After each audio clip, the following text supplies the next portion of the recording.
Hi, this is Susan Proper, holistic life coach and yoga teacher. Thank you for being here with us today for Thrive Beyond Burnout Speaker Summit. This is an exciting time for us. We've got such a great collection of speakers, and I am happy to bring to you today Karrie Brazaski, a fellow European from the Eastern side. My dad is Polish, and Karrie has married a Lithuanian, so we've got a little bit of a connection there. Karrie is a burnout expert. So she's the founder of Redwood Executive Coaching and a nonprofit helping nonprofit helping healthcare heroes. That's fantastic. I did not realize that. Congratulations. I love anything that has to do with nonprofits because I have a nonprofit background myself. And as a nurse and prior hospital executive, she had witnessed the destruction caused by burnout. Oh my God. Yes, I can totally imagine that. She understands the immense costs of burnout and the toll it can take on one's profession. Yeah, I believe that. Karrie loved her corporate healthcare career, but ended it due to severe burnout. Today, she facilitates and provides emotional well-being and burnout recovery programs for busy professionals and their children around the world, and provides help to organizations in creating sustainable cultures. Welcome, Karrie. I'm so glad to meet with you today. Oh, thank you so much for having me. I'm excited to be here. Yeah, thank you for coming. So, Karrie, we were chatting earlier. One thing that I believe is so special in the way you coach, and I am going to bring up that nonprofit, remind me. The one thing that's so special about the way you coach is that you coach very holistically, in that you bring in the family, which I think is very different and very unique in your coaching presentation. So I want to talk to you about that. And I want to talk to you about your own journey through burnout as well. So I'm going to leave it up to you how you get us started. Okay. Well, I am a nurse of 30 years. I thought that I'd never, I would think you'd be old and crusty by now, but I don't feel old and I keep going. But I had a very successful corporate healthcare career. I was a hospital administrator for a little over 15 years. And until I thoroughly burn out, and there were really no resources, and it's very much a suck it up buttercup kind of environment, as most professional careers are. And I found myself, I was sick, I was tired all the time, I had 2 cancer scares. I felt like I was a failure as a mom, I was failing as a wife. And even though my family is extremely supportive, they would never tell you that, but that's how I felt. Yes. And I didn't feel like I was doing my job great. And I was at the point where they were asking me to uproot my family again and go move to a new state and go help fix another hospital. And I was at the point where I just couldn't do it. And so I ended up walking away from all of it really without a plan, which I don't recommend. And that's why what I do now, I'm so passionate about, because no one should get to the pinnacle of their career that they've put themselves through school, they've worked hard, they've progressed up the ladder, to look around and go, is this it? This is what I sacrificed everything for, and just be at your wits to where you are so burnt out that the only way that you see, the only, forward momentum for you is to actually leave your profession. So I now work with people to make sure that you have the tools to build your personal and professional resilience so that you don't burn out. And in that kind of journey, what I realized is that those of us who are extremely successful as women, we kind of make it up the corporate ladder, and we can be very high powered, very type A. We get it all done, and on the outside, everything looks perfect. It's like we live in the house we want. We have a successful career. We've got the kid. For me, it was one. Some have multiple. We have a great family.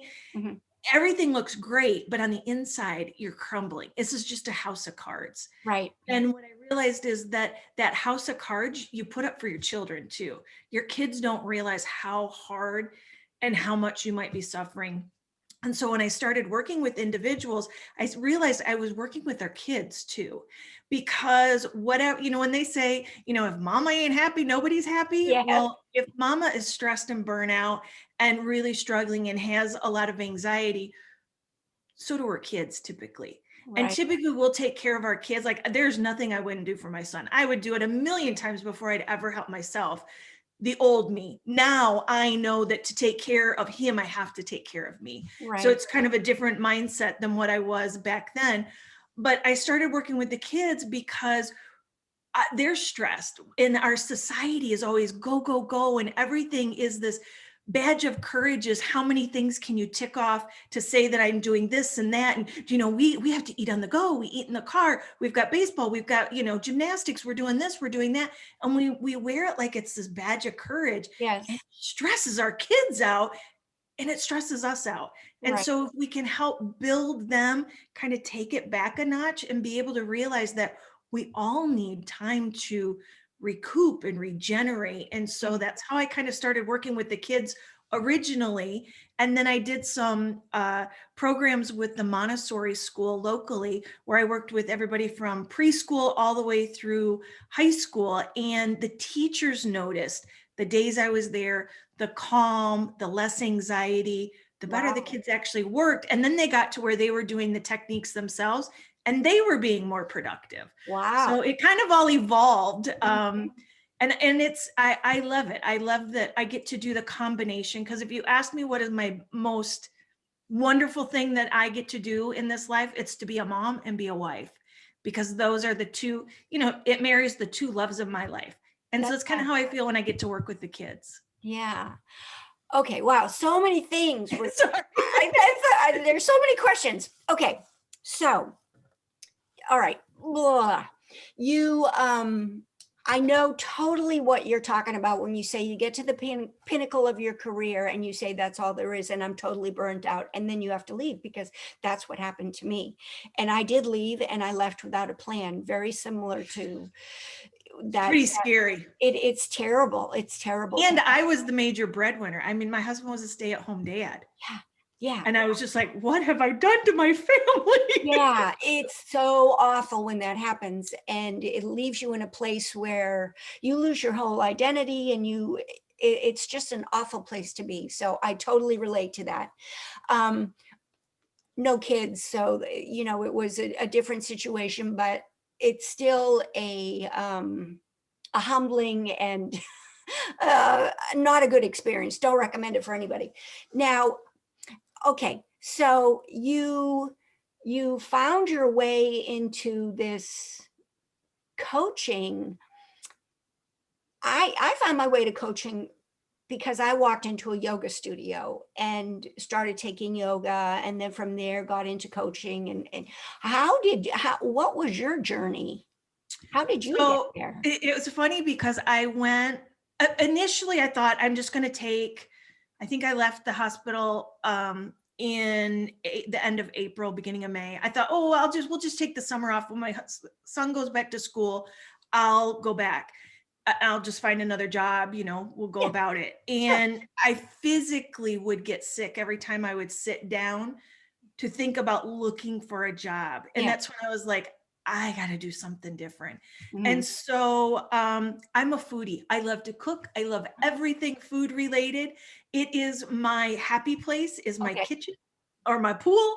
And so I went and I enrolled in some holistic nutrition certification. And I thought I'm going to be a coach, a nutrition coach, and I'm going to Wonderful. help people, because to me, I was kind of I did have a lot of health issues.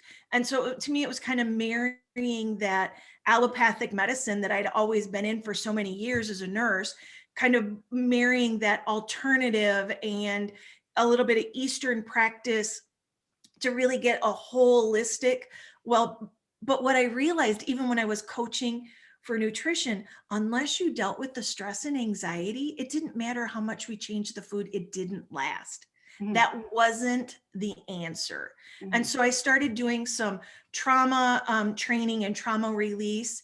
Mhm. And I had PTSD from my nursing profession, Mhm. and I learned some trauma release and some I rest yoga nidra and different Oh, yeah. yoga nidra Yeah. that I used to literally cure my own PTSD. And Okay. those same techniques I share with my clients because they help, they work. Yes. And not that I would say I could cure somebody's PTSD, but I can tell you people who have the symptoms of it, when they use the tools, they don't have the problems Yeah. anymore. Yeah. Okay. That's kind of how I got here. It kind of evolved and Yeah. Makes total sense, though. It really does yeah. make total sense. And, food is part of helping you get healthy again. So it makes sense that that was like an introduction for you to Yeah, and get it. Yeah. I do incorporate it in, like if I work with somebody and they have a lot of health issues. I'm a nurse. I mean, I can't turn that part of my brain Of off. course. If Yeah. you've got medications and then I know this is how you can eat better and you can add these things in and Yes. cram these things out, you can be better because it, we're a living system. It's Yes. not, here's your work, here's your job, here's your, Mhm. Mhm. when we compartmentalize it is when we get so sick. That's when we get into trouble, right? Yeah. All of us. They say men compartmentalize and women are all like over the place. But I think when it comes to all of that multitasking and hurrying around and, like you said, wearing that badge of honor about how you rush from here to here and do all of that, I think we just live these compartmentalized lives, and it's so unnatural and so unhealthy. But I want to talk about kids. Mm-hmm. I want to talk about kids because you have this different part of your coaching than many people that I've spoken with, and you work with not just adults who are suffering from burnout, but you work with the children of adults that are struggling with burnout because of the way that they are affected by their parents. And I find that so interesting. So let's talk about that a little bit. So yeah, what really, why do we get burnout? We all have things in our past. I have yet to work with an adult that doesn't have some type of past trauma, some event or something, and it kind of perpetuates itself. So you have to address that. But if you are really stressed and you are constantly going and you are not sleeping and you're not eating well, you're a picture perfect role model for how to burn out for your children. Mhm. And so your kids are following you. Mhm. And what happens is the kids just kind of get swept up into the chaos. And when I'm able to work with the kids, it's allowing them to step back. And because when I do work with the kids, I also work with the parents. Like I can't work with a 10-year-old and never bring the parents in because they need to be able to support it. And so even in the packages when I work with kids, one of the sessions I do with the parents because they need to understand the tools. They need to be able to support it. But the biggest is they need to be able to create space in their lives. And we all talk about how busy we are. And we have to be able to realize that white space, stillness is good. Yeah. Our body cannot rejuvenate itself when when we're not able to rest. Mhm. When we're sick, what do? We want to sleep. The only Right. thing we want to do when we're sick is sleep. Well, that's because the body rejuvenates itself when we sleep. It That's right. heals itself. And Mhm. so making sleep a priority. Are you making sleep a priority for your kids? Even if they're, I have a 14-year-old, he loves to stay up late at night. And it's like, fine, you can stay up late, but you cannot get up early then. You need to be sleeping in. Mhm. And so we have to be able to set those examples for them Mhm. and then allowing them um, the ability to express what they feel. Because what do we typically say? Well, why are you crying? What is the matter? And then we get frustrated because they can't articulate it. Well, Mhm. when you think about it, think about the last time you got really, really upset and it brought you to tears. And if your significant other came in and just says, what are you crying about? What is the matter? Would that really help you? Probably No. not. And sometimes you can't even articulate. It's just, I'm so mad.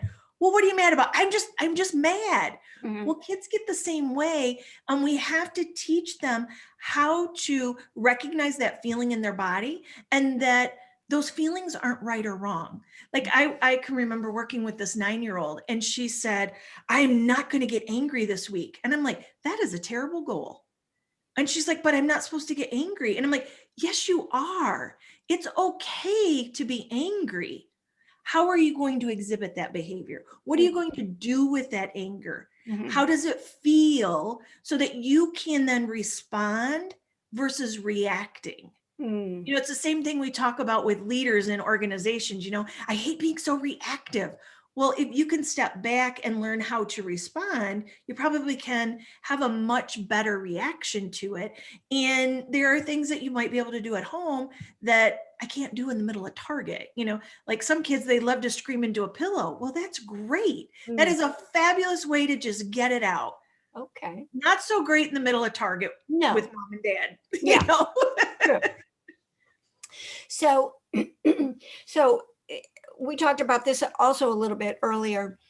Um, you have some kids that when they're in a situation where you've got a super mom, a super high achiever parent, and maybe even a super dad, you know, who's also high achiever, there's a way for kids to get lost in that, right? Either Yeah. they, and maybe you know this better than I. I'm sure you know this better than I. The child, or even multiple children, it could be that the children they follow the leader, right? They become just like mom and dad, or they become just the opposite of Mhm. mom and dad. So how do parents then work with their kids when that happens? So as you say, they kind of go either, I call it the everything has to be perfect, and I have to be the high achiever, and I have to go, go, go, go, go. Mm. In those kids, I find that we have to find out what the common language is and what is the expectation. Mm. Because typically, unless you've had that really candid conversation with your kids, they're interpreting it very different than you are. Like you can say, I want you to do your best. Well, when they hear, I want you to do your best, the best is I got 100%. Mm. That may not have been at all what you said, what you meant, but they heard, I want you to be your best. Because in their mind, the best is perfect. Right. And so it's sometimes finding out what does the language mean between the two, and making sure that the expectation, a lot of it comes down to communication. How do we communicate? And you can have 3 kids. Like I have 2 brothers and a sister. We all come from the same family, and none of us are alike. None of us are even remotely alike. You know, I got one that could be on the Jerry Springer show. I've got myself. I've got another, you know, one who lives in Sure. China. You know, we're all very, very different. Yes. And so you have to kind of look at it. What worked with kid number 1 may not work with kid number 2. Mhm. And, you know, parents out there, they know that. I am not, you know, preaching to the choir in that one. But what happens is sometimes we'll get a child that um, they feel like they can't live up to the expectation. And Yeah. so instead of living up to the expectation, I'm just not going to do anything. Mm. And typically, and it's funny because I had a client not long ago, a 14-year-old, and I'm working with her, and she does fabulous work. She can get all of her schoolwork done, never turns the stuff in, and then gets really anxious, and then, you know, and then it's just getting further and further behind. And it's like, why didn't you turn it in? And I sit down and I'm talking to her, and I ping it back to, and it's like, you can almost in every single one of these find the exact instant that created the disconnect in the kids. I know my mom wants me to do really well, and we could ping it back to a school teacher in 2nd grade Yeah. that told her her work wasn't worth turning in. Those Ooh. exact words. Wow. Now, I'm sure that teacher would be mortified to think that from second grade now into ninth grade, and that kid is still holding it and has struggled with this because you told her work wasn't worth turning in. Yeah. When what the teacher probably meant was, this isn't your best work and you need to improve upon it before you turn it in. Yeah. But in her mind, it wasn't good. And then she got in trouble, and then her mom was upset. And so in her mind, her work wasn't, even her mom validated that it wasn't worth turning in. And it's so funny, the language that we use with kids. Like, I have a friend who recently moved.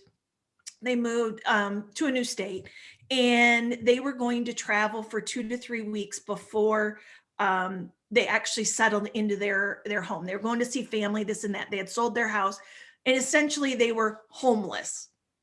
Her 7-year-old is freaking out because they're going to be homeless, because she had seen homeless encampments. She had been to downtown, big cities where there's homeless people, or the person, with the little sign will work with food, and her parents say, oh, that's somebody who's homeless. Oh gosh. That is what she's thinking, because she's heard her parents say, oh, we're going to be homeless for the next 3 weeks. Right. And of So course, they're saying homeless for the next 3 weeks as this big exciting thing. Yeah. And sarcasm. Yeah. Our kids are very, very literal. And so now you have somebody who's not sleeping. She's crying because she has to go to bed. She's crying. And you're like, what's going on? And it was because of the words we use. And unless we can really help them feel and see what that means, they kind of latch onto that, and then they hold that meaning. Wow. Wow. So, how do we then prevent, or how do parents prevent a whole little generation of overachiever perfectionists?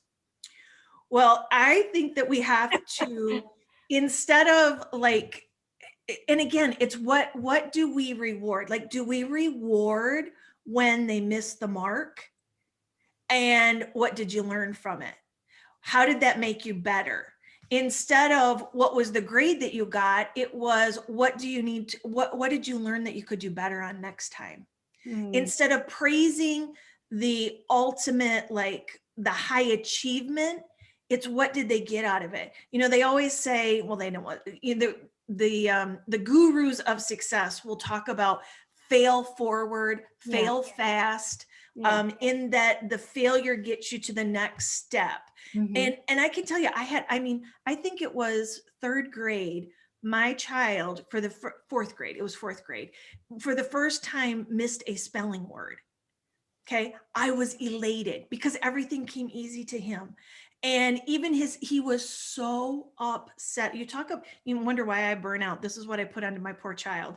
He was so stressed over this. This was on a Friday. He cried. The teacher had to call me to tell me how upset he was because he got spelling words wrong. And he was upset about it all weekend long. Now, the teacher and I were like, yay, he finally, realizes he's not perfect. But it was so hard he's 14 now. He will still tell you about that weekend because it was so hard. But it took a lot for us to be able to, you don't have to be perfect. And his thing was, but I let my mom and my dad down. Yeah.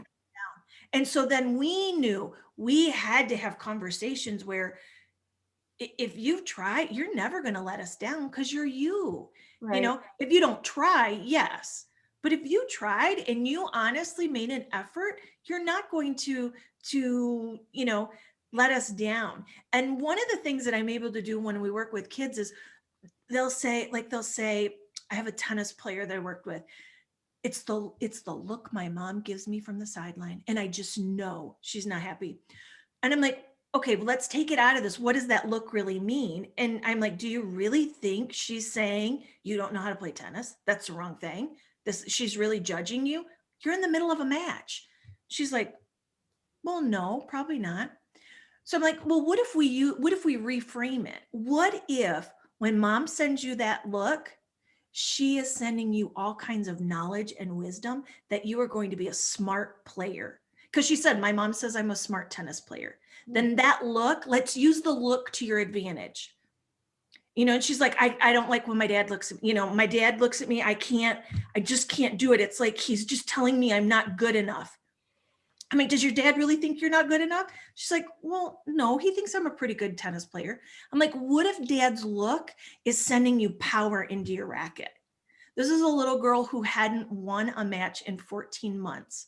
Mm. After that session, she went on to the semifinals Wow. and lost in a tie. And she had never, ever been in a tie. It's all on taking the way in which they have compartmentalized and taken the look, the words, and put them to where it's useful to them so that they can then take their ambitious parents and use it in a powerful way. And then the other is just the family relaxing. I know some people love to meditate or just quiet time. I think back, I love our grandmas. They did things we never do. So 3 things that I think that grandmas did for us that our generations have lost. They knew how to court their husbands. They wrote letters and they took naps. Yeah. And we've lost it. And so if you can just take a nap, she used to say to us, I don't care if you close your eyes or not, but we need to all just like lay down and relax for 20 minutes. Mm. Most of us kids all fell asleep, even, in 2nd grade. Right. But it was 20 minutes of just downtime to relax. Mm-hmm. And we need to bring that back. We need to stop wearing busy as a badge of courage. Yeah. And it's so funny that you say your grandmother. When you said that, I thought, oh, I just know she's going to say to knit or crochet or something like that, because I think If it works. I think so too, because it's almost like a form of a meditation, right? You're sitting there and you're not thinking about all the crap that's going on or any of the stressful things. You're just, thinking about that next stitch, right? You're just thinking about that next stitch. And before you know it, 2 hours have gone by or whatever. And whatever you're working on has gotten more beautiful and colorful. And yeah. So yeah, I'm all for naps too. Yesterday was International Nap Day, so I'm always about a good nap. Oh my gosh, I didn't realize that. Wow. And when you were talking about how the children look at their parents' glares almost, or the way they're looking at them, and how you try to use that, I think of mindset, right? I think of how you're introducing these kids to mindset and mindset and manifestation. That's like one of the best tools that you can use throughout your whole life. And Oh yeah. yeah, and introducing them to that concept when they're so young is just, it's a treasure. Yeah. What a tool. And it's funny because sometimes, not with all kids, it depends on, we all have multiple tools that we use in our toolkit. But one of the things is I'll use tapping and teach them how to tap Mhm. of how wonderful they are. Mhm. And I make them make a list. If your kid is really, really struggling and they are kind of in that cloudy, dark spot, tell me everything that you're good at. I'm a good friend. I'm kind, the animals like me, I have nice hair, and just all of these different things. Or what would your friend, why do your friends like you? Mhm. And you get them thinking about those positive. It's just like anything, the more we focus on it, the more we see it. So Right. if we can continually teach our kids to be proud of themselves. And I guess the other thing on that whole thing of words too, let's say they bring home a test, or they finish science project, Mhm. or they submitted the first college application. And what do we typically say? I'm so proud of you. Yes. Yes, we are, but really we need them to be proud of them. Mhm. And so if just little tweaks of, you know what, aren't you so proud of yourself? you need to pat yourself on the back, because Yeah. you should be proud, because so many of us as adults, we get into this of, we have body issues, we have this mind chatter and all these ugly things. But if we've taught our kids how to talk really positively to Yeah. themselves, Yeah.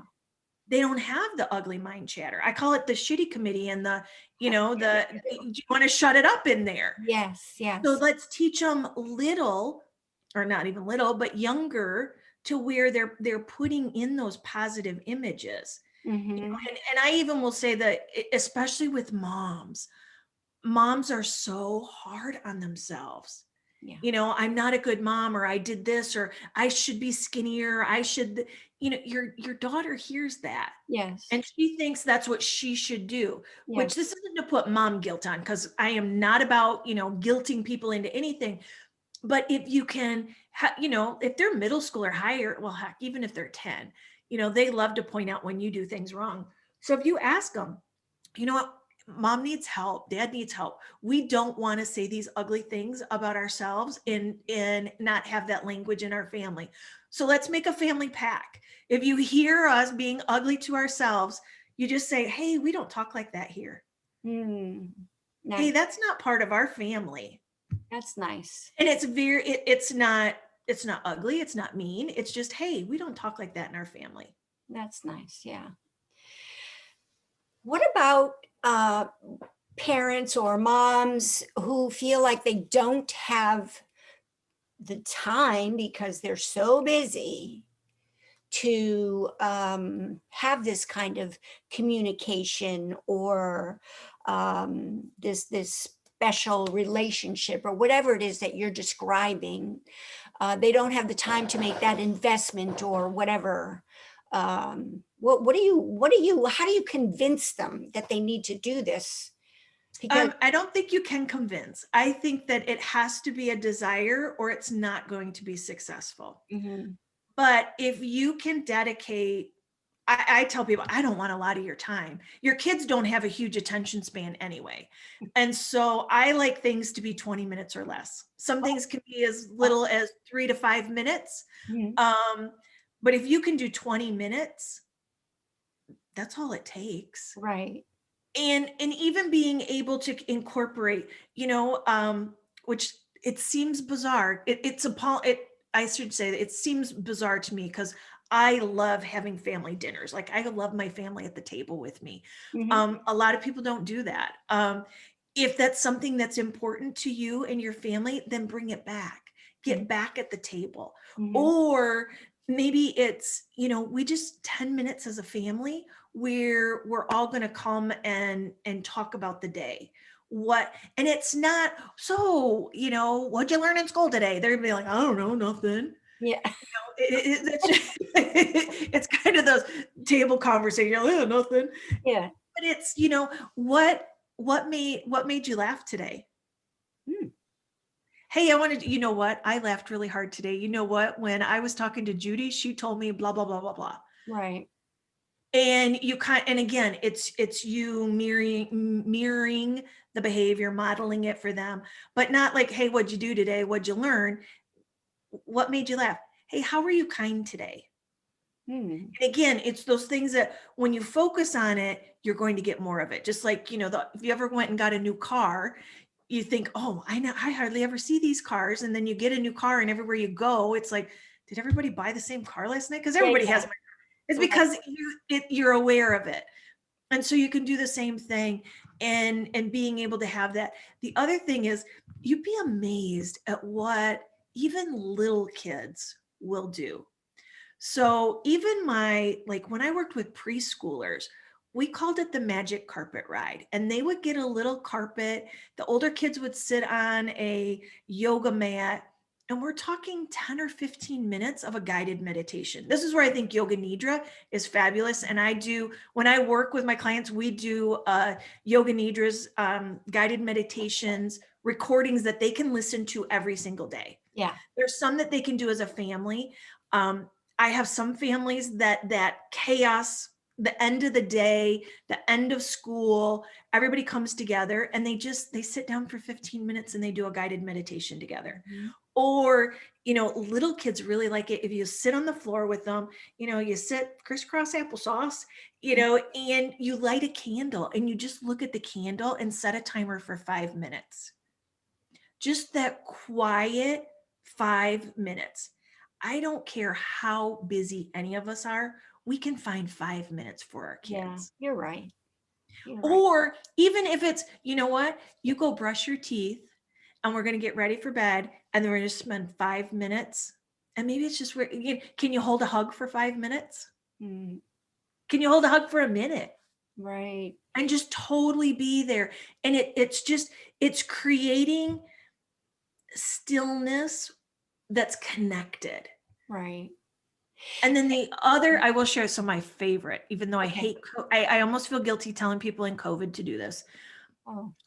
So do it in your home. Don't do it around other people. It's to blow bubbles. Oh. And you blow bubbles, your kids blow bubbles, because you have to take a big inhalation in that Yeah. expands your lungs. It's good, good for your Yeah. Yeah. body. But you have to blow out, and you blow and you're exhaling longer than the inhale that Yeah. takes you from parasympathetic, which is running from the ancestral tiger, fight and flight, and it pulls you over into your parasympathetic. How And fun. who doesn't love bubbles? Yeah, I love Before bubbles. COVID, I told people to do it in the office, everywhere. Yeah, yeah. I'm a little Oh, doing I it on love it. That's a great idea. And guided meditation and nidra, that's right up my alley too.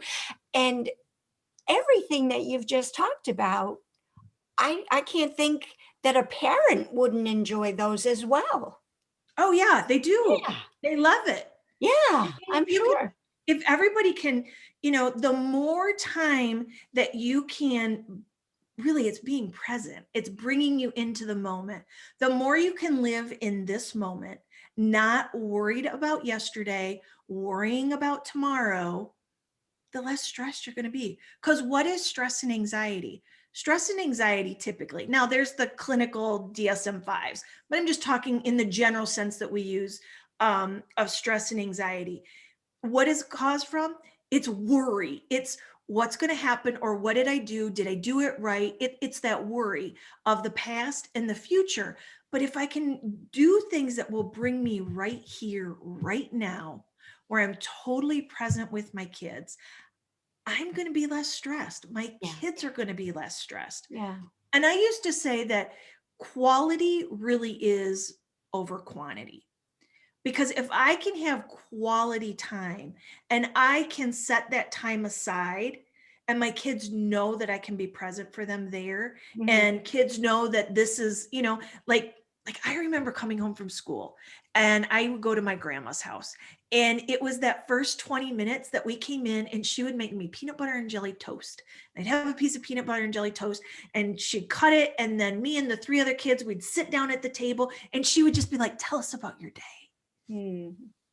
I'm 51 years old, and that is what and I still remember that.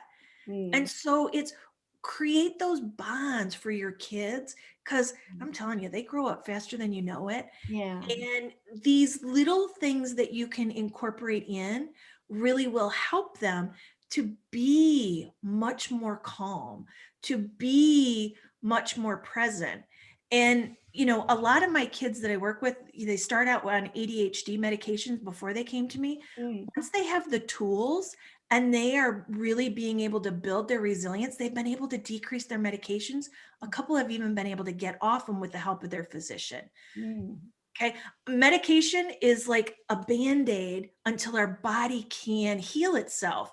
Mhm. Well, you got to give the body the time to heal, but also the tools so you don't have to rely on the medications. Right. I'm not saying that's for everybody, but you can, it's a course of evolution, and give yourselves the tools so that you don't burn out. Your kids are not stressed. They're not anxious. They're not crying before the test every day. Yeah. They're just those things that just break your heart. Mhm. They're gonna fall down and bump their knees, as just like any other kid. That's just gonna happen. But Yeah. if we can give them tools to where they can bounce back up and do it fairly quickly, and Mhm. realize that, okay, that test, you're not gonna die from it. Yeah. Yeah, and save them from walking down that path as an adult towards burnout, right? Just like maybe, you did, or I did, or their mom did, or whatever, um, teach them how to handle all that better, that stress and anxiety and adult behavior. So yeah. Mm. And Wow. once you start doing it as a family, your kids will call you out on it. Like they'll get, like I was working with one client, and I work with her and the mom, and in the middle, she's like, I don't know, but I think dad needs to come next. It's so it was like, well, teach dad what you do. And she was like, really? And I'm like, hey, if you know how to do it and it's working for you and mom, teach dad. Interesting. So the next time she came back and she said, I taught dad how to do that. Do you know he's doing this now? Wow, that's so cool.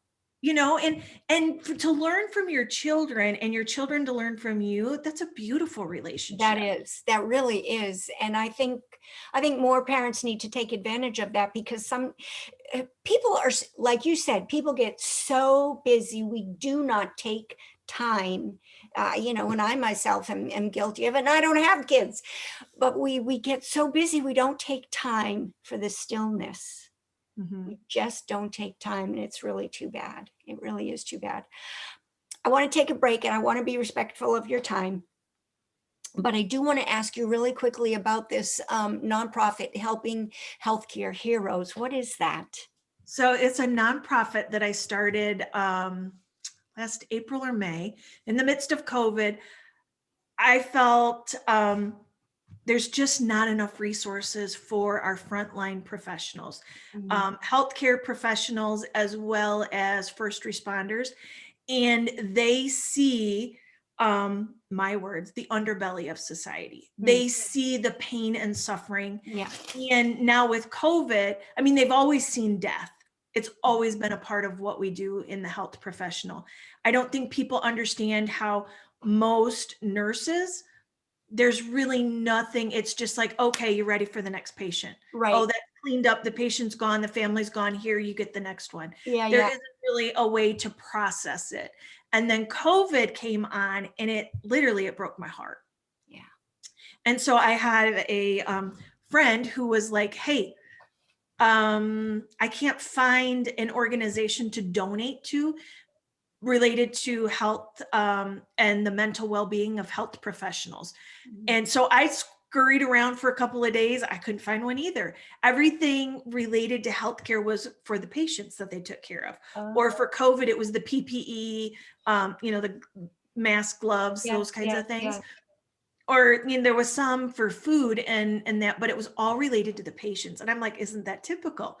Because health professionals, it's all about taking care of everybody else versus taking care of them.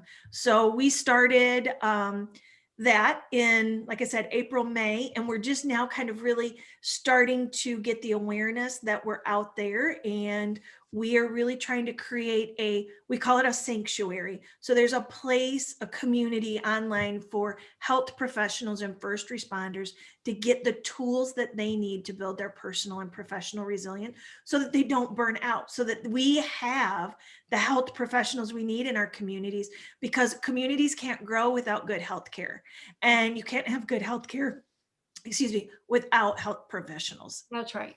Yeah.